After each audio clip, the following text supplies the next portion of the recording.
How to add music to Instagram post with multiple photos. If you have multiple photos on Instagram that you want to post by adding music, then follow these steps. Firstly, open the Instagram app on your device. On Instagram, make sure that you are logged in to your account. Now tap on the plus icon at the bottom panel.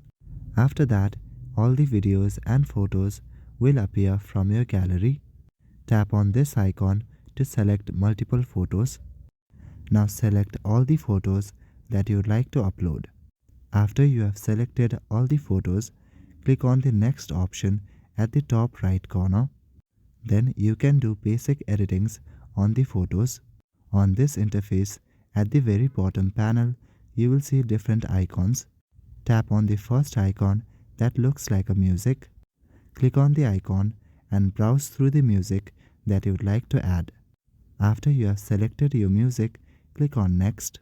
If you have forgotten to add music, you can even add it by clicking on Add Music option right here.